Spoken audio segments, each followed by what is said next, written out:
might have heard this before. I know I have. 'Cause this song is called Alice's Restaurant.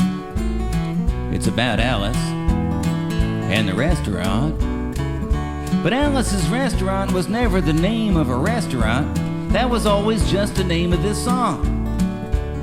And I guess that's probably why I still call this song Alice's Restaurant. You can get anything you want at Alice's Restaurant. You can get anything you want at Alice's Restaurant. Walk right in, it's around the back, just a half a mile from the railroad track. And you can get anything you want at Alice's Restaurant. I wasn't gonna sing the song tonight, or this decade, but I realized sometime earlier this year that it had been 26 years since this come out as a movie, and it was 2 years before that it came out as a record, and it was 2 years ago on the record, which means it was like 30 Thanksgivings ago, 30 years ago on Thanksgiving, when my friend and I decided to go up and visit Alice at the restaurant. But Alice didn't used to live in a restaurant. She used to live in the church nearby the restaurant, in the bell tower, with her husband Ray and Facha the dog. And living in the bell tower like that, they used to have a lot of room downstairs where the pews used to be. Seeing as how they took out all of the pews and having all that room, they decided that they didn't have to take out their garbage for a long time. We got up there, found the place was filled with garbage, and we decided it'd be a friendly gesture for us to take the garbage down to the town dump. So we took the half a ton of garbage, put it in the back of a red VW microbus, took shovels and rakes and implements of destruction, and headed on toward the town dump. We got there, and there was a sign, a chain across the road, and the sign said, "Closed on Thanksgiving." We had never heard of a dump closed on Thanksgiving before.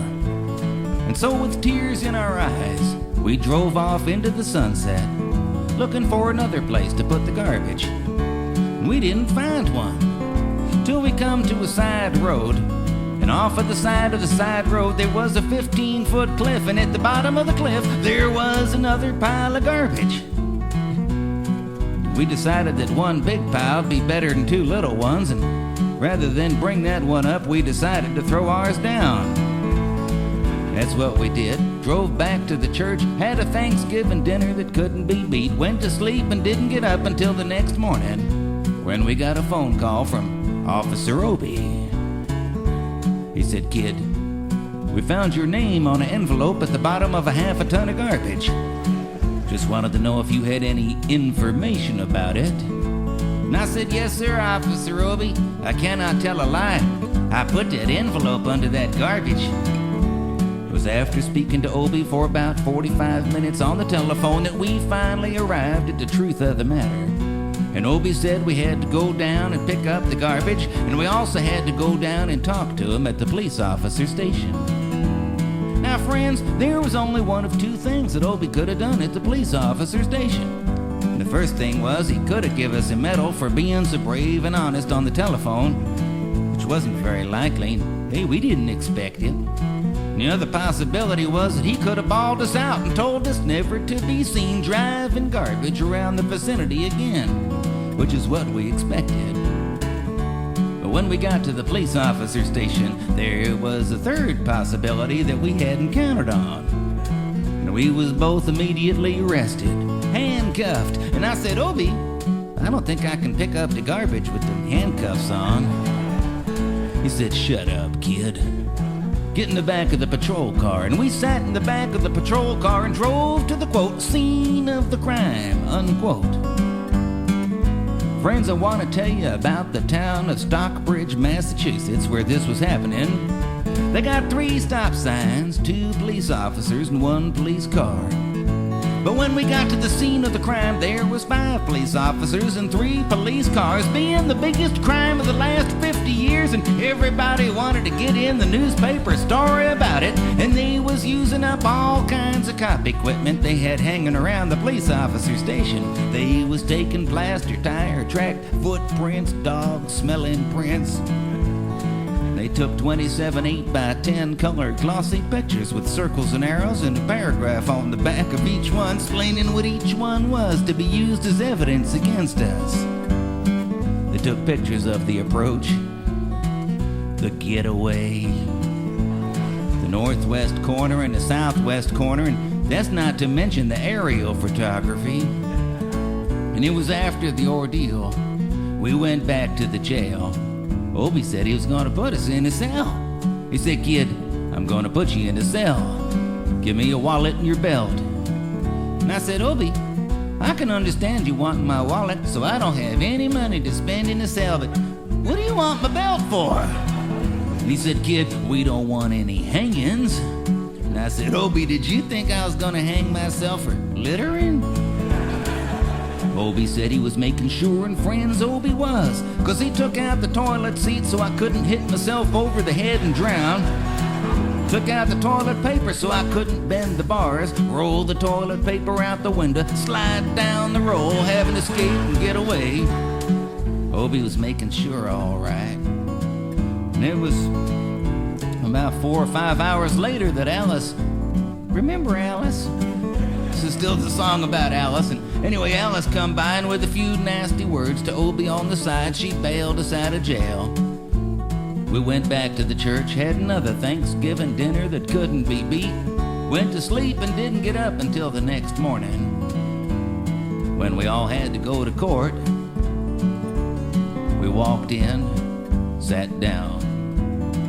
Obie come in with the 27 8x10 color glossy pictures with the circles and arrows and a paragraph on the back of each one explaining what each one was to be used as evidence against us, and he sat down. A man come in. He said, "All rise!" And we stood up, and Obie stood up with the 27 8x10 color glossy pictures, and the judge walked in with a CNI dog. Sat down. We sat down. Obie looked at the CNI dog, and then at the 27 8x10 colored glossy pictures, and looked at the CNI dog, and Obie began to cry. Because Obie come to the realization that this was a typical case of American blind justice, and there was no way the judge was going to look at the 27 8x. Well, it didn't matter, because we was fined $25 each, and we had to pick up the garbage in the snow.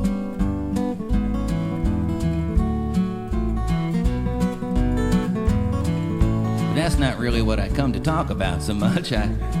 I just thought I'd mention it, because I know there's probably some people sitting here tonight thinking this is some kind of nostalgic ballad or something, and I hope so. You never know, they still got that building down in New York City on Whitehall Street, and others like it all around America, and that's where you used to have to go get injected, inspected, detected, infected, neglected, and selected. And I remember I had to go in there one morning a long time ago for a physical examination. So I got good and drunk the night before, 'cause I wanted to feel my best when I went in that morning. I mean, I wanted to feel, I wanted to look, I wanted to be like the all-American kid. And when I went in that morning, I was hung down, I was brung down, I was hung up. I was all kinds of mean, nasty, ugly-looking things. I walked in, I sat down. Give me a piece of paper. Said, "Kid, see the psychiatrist, room 604. I went up there. I said, "Shrink, I want to kill. I want to kill. I want to see blood and gore and guts and veins in my teeth. Eat dead bird bodies. Kill. Kill, kill, kill." And I started jumping up and down, yelling, "Kill, kill." And he started jumping up and down with me. And we was both jumping up and down, yelling, "Kill, kill, kill, kill." till the sergeant come over, pinned a medal on me, sent me down the hall, said, "You're our boy." I didn't feel real good about it. I proceeded on down the hall, getting more injections, inspections, and all kinds of stuff that they was doing to me at the thing there.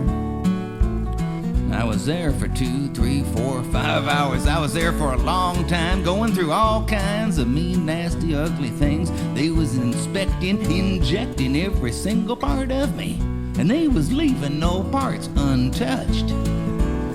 But I proceeded through until I finally come to see the very last man. I walked up. I said, "What do you want to see me about?"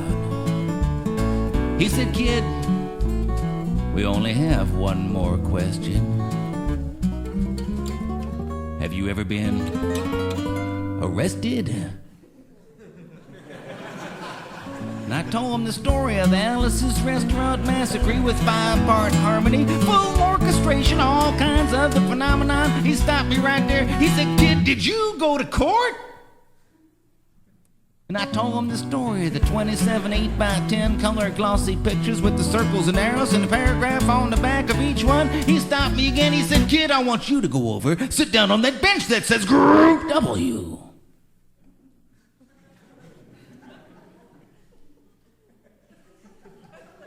Now, kid.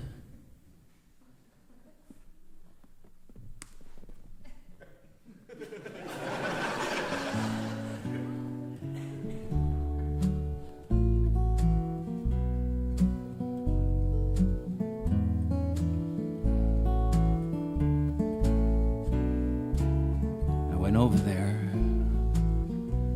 Group W. Group W is where they used to put you if you may not have been moral enough to join the army. After committing your special crime, there was all kinds of mean, nasty, ugly looking people on the bench. There was mother rapers and father stabbers. Father rapers? I mean, there was father rapers sitting there on the bench next to me. I mean, he was mean, nasty, ugly, horrible, crime-fighting guys. And the meanest, ugliest, nastiest one, the meanest father raper of them all, was coming over to me, and he sat down next to me and said, "Kid, what'd you get?" I said, "I didn't get nothing. I had to pay $25 and pick up the garbage." He said, "Kid, what was you arrested for?" I said, "Littering." And they all moved away from me on the bench there until I said, "And creating a nuisance." And then they all come back and shook my hand, and we had a great time on the bench talking about crime, mother stabbing, father raping. We were smoking cigarettes and all kinds of stuff, having a good time. Till the sergeant come over, had some paper in his hand. He held it up. He went like this. He said, "Kids, this piece of paper's got 37 words for them sentences. One no time to crime, detail crime, and got a thing to say, pretend tune about the crime, the rest of his name, kind of thing got to say." And he talked for 45 minutes, but nobody understood a word he said. But we had fun filling out the forms and playing with the pencils on the bench. And I wrote down the Massacree like I was supposed to, and I put down my pencil, turned over the piece of paper, and there on the other side of that piece of paper, in the middle of the other side, underlined and capitalized, away from everything else on the other side, read the following words: "Kid, have you rehabilitated yourself?" I went over to the sergeant. I said, "Sergeant, you got a lot of damn gall to ask me if I've rehabilitated myself. I mean, I'm sitting here on the Group W bench. I'm sitting here on the Group W bench because you want to know if I'm moral enough to join the army, burn women, kids, houses, children, villages after being a litter bug." He said, "Kid, we don't like your kind. We're going to send your fingerprints off to Washington. And friends, somewhere in Washington, enshrined in a little folder is a study in black and white of my fingerprints. They're still there. The only reason I'm singing you the song tonight is because you may know somebody in a similar situation sometime. Even some of you could be in a situation like that sometime sooner than you're sitting here thinking about right now. And if you ever find yourself in a situation like that and you don't know what to do, there may be only one thing well, there may not actually be a hell of a lot you can do at all. But there's something you can try, and that's to be wherever it is you're supposed to be. You just go down there, you sit there, you ask to see the shrink. You go up there, you say like, "Oh, shrink, excuse me, man, but you can get anything you want at Alice's restaurant," and walk out. Imagine one person, I mean even today, walking in singing some Alice's restaurant, walking out. They're gonna say, "Hey, that guy's 30 years too late. Get that guy out of here." Imagine two of them walking in hand, singing in harmony. I don't care what the president says. Unfortunately, to a lot of people, that's still a problem. Imagine three of them. They might think it's some kind of organization or something. And so you can imagine like 50 people, maybe 50 people a day walking in, singing some Alice's restaurant, walking out. Friends, they might think it's a movement. And most of them be too young to know what a movement was. That's what it was. It was the Alice's Restaurant anti-Massacree movement. That's what it was, and that's what it is. And I guess that's what it's always gonna be. And all you've got to do to join is to sing it with me as it comes around again on the guitar. With feeling. You can get anything you want at Alice's Restaurant. You can get anything you want at Alice's Restaurant. Walk right in, it's around the back, just a half a mile from the railroad track.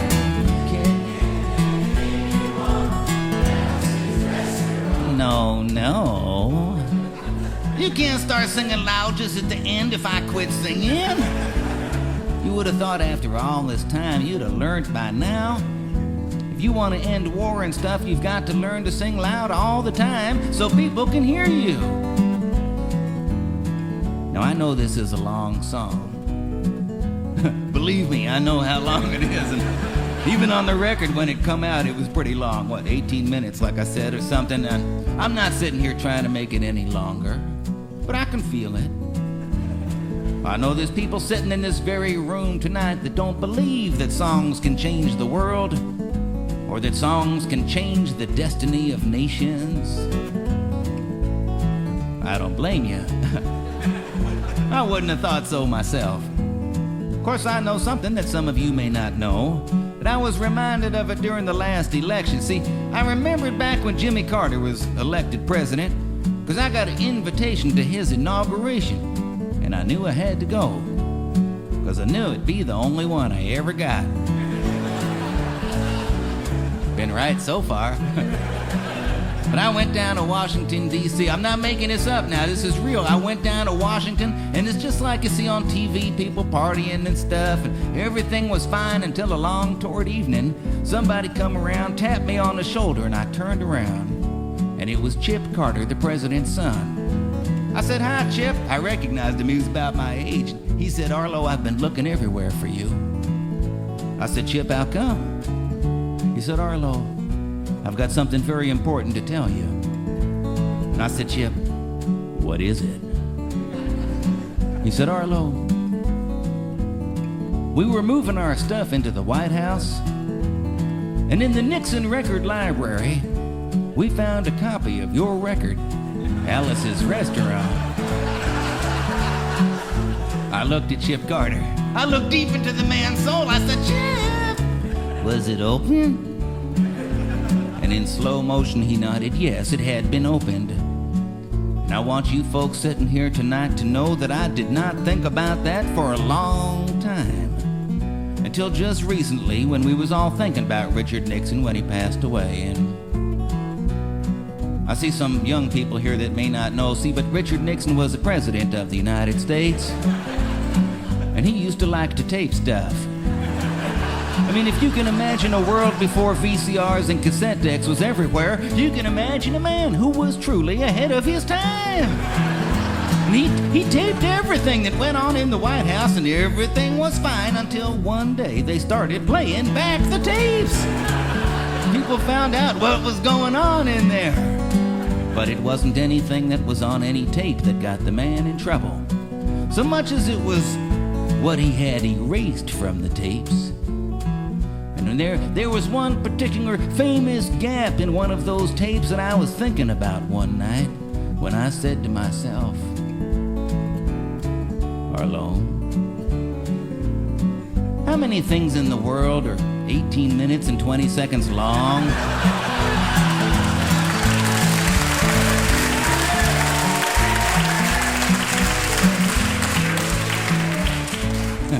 Well, how many things in the world are exactly 18 minutes and 20 seconds long? Probably just a coincidence. But it's good enough for me. So when the song comes around again on the guitar, remember that songs can change the destiny of nations, even if it's only by coincidence. You just have to know the words, have the feeling, and wait for it to come around again on the guitar. You can get anything you want